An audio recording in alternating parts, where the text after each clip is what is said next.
gue mau ngebahas tentang Gen Z, aktivis atau apatis. Jadi di sini gue udah ditemenin sama dua teman gue yang akan mewakili Gen Z. Perkenalkan di sini ada Nama gua Muhammad Dwi Nurdiansyah. Gue Gilang Eko Saputra. Waduh, selamat datang ya di podcast ini. Awan-awan. Lu ngapain jauh-jauh banget sini ya? Oh iya. Kayak musuhan kita. Iya nih, aduh. Aduh, kacau banget. Oke, jadi di episode kali ini kita bakal bahas sesuatu yang cukup kontroversial, tapi juga menarik. Gen Z yang katanya generasi yang paling melek teknologi, paling vokal, tapi juga paling apatis. Benarkah Gen Z itu generasi aktivis yang siap membawa perubahan atau justru generasi yang cuek dan sibuk scroll TikTok?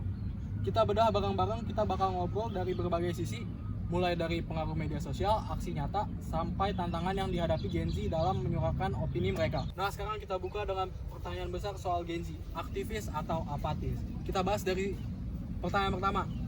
Benar gak sih kalau Gen Z itu generasi yang paling vokal di media sosial tapi malah pasif di dunia nyata? Menurut lu gimana, Wi? Menurut gua sih bener aja ya. Gen Z itu lebih vokal di media sosial karena itu mungkin aja itu media yang dia kuasai gitu. Menurut lu gimana? Berarti mereka menguasai ruang di bidang itu ya? Iya.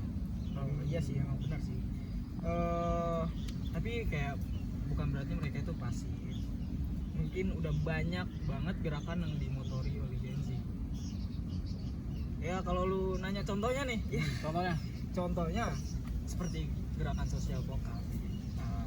Cuman bentuknya aja yang beda dari generasi sebelumnya. Bisa dibilang Gen Z itu lebih cepat, terus lebih apa ya? Lebih digital, terus juga masif. Oh, jadi dikit-dikit gampang viral langsung ya? Bener juga sih. Oke, jadi kita masuk ke pertanyaan kedua. Apakah aktivis Gen Z cuma sebatas repost story dan bikin hashtag? Menurut gua enggak juga sih, karena hashtag bisa jadi awal dari kesadaran mereka. Tapi penting juga nih, ingat nggak semua orang mampu langsung turun ke jalan. Ya mungkin yang sebagian sih itu menyumbang lewat konten edukatif, karya seni, bahkan mikrodonasi. Aktivis Gen Z itu beragam bentuknya dan semuanya valid asal punya dampak. Dampaknya itu penting banget sih. Bahaya banget sih kalau Iya. udah sampai rame banget. Kalau salah Karena Gen Z juga kan bisa dibilang apa ya? Mungkin memang mereka nggak bisa turun ke jalan, tapi kan mereka bisa mampu menyuarakan lewat digital. Karena kan sekarang udah era Sekarang digital, udah udah canggih betul. Gen Z banget itu Iya. kan. Oke, jadi kita masuk ke pertanyaan ketiga. Kenapa sebagian orang bilang Gen Z itu apatis, padahal mereka sering banget speak up di internet nih? Jauh tuh. Karena Menurut masih lu banyak yang masih ngukur peduli, itu harus terlihat fisik. Padahal zaman sekarang bentuk peduli bisa lewat tweet, Twitter, video edukasi atau yang lain-lain lah. Bisa dibilang diskusi di Discord gitu. Kan sekarang udah ada tuh aplikasi Discord. Nah itu kan buat diskusi juga ya kan. Kayak mau menyuarakan, entah menyuarakan ya saudara-saudara kita yang jauh di sana gitu kan. Juga tantangannya memang apa ya, membedakan mana yang pura-pura peduli dan mana yang lebih konsisten. Jadi di Discord ini para Gen Z tuh bisa bikin komunitas buat ramein. Nah betul, buat ngebantu orang-orang yang bisa dibilang kurang mampu, terus membantu donasi dan lain-lain. Setuju banget. Oke, jadi selanjutnya ada, pernah nggak kamu ngerasain ingin menyuarakan opini tapi takut dibully atau dianggap sok tahu? Gimana nih kalian tanggapannya nih? Sering Pernah sih nggak? itu. Sering. Bahkan realita yang dialami banyak Gen Z ya.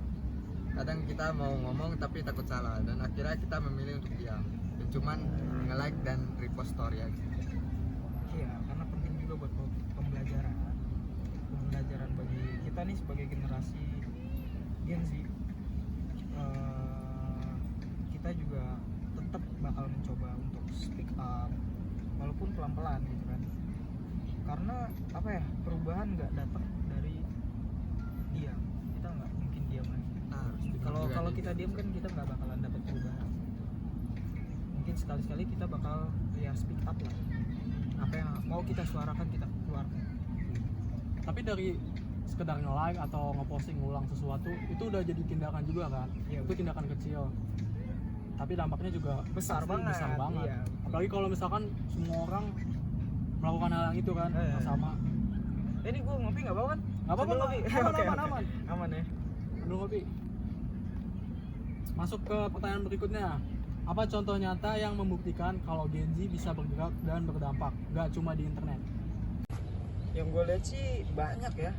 Misalnya gerakan anak muda di berbagai kota, dari relawan bencana yang kebanyakan mahasiswa hingga gerakan solidaritas seperti open donasi untuk korban kebencanaan alam, misalnya bencana banjir, terus ya kalau misalnya perang nih, wah kan Perang. bahaya nih. Lagi panas ya. Iya, banjir, gempa bumi. Nah, itu kan semua bukti nyata kalau Gen Z itu nggak cuman cuap-cuap aja di internet. Jadi dia ngeluapin semuanya di Ya, internet. betul. Jadi nggak cuman ya banyak ngomong doang lah, enggak. Pas udah Dia banyak ngebuktiin kok juga gitu bukti-bukti di jalan. nyatanya gitu loh. Cuman di internet gitu. Iya, walaupun cuma di internet open donasi Ngebantu banget itu itu. bantu banget. Terus juga biasanya kalau korban bencana alam gitu, mahasiswa-mahasiswa yang Gen Z ini mereka tuh biasa nggak dibayar bahkan. Iya, betul. Mereka Bahkan melakukan menggunakan- dengan senang hati. Iya.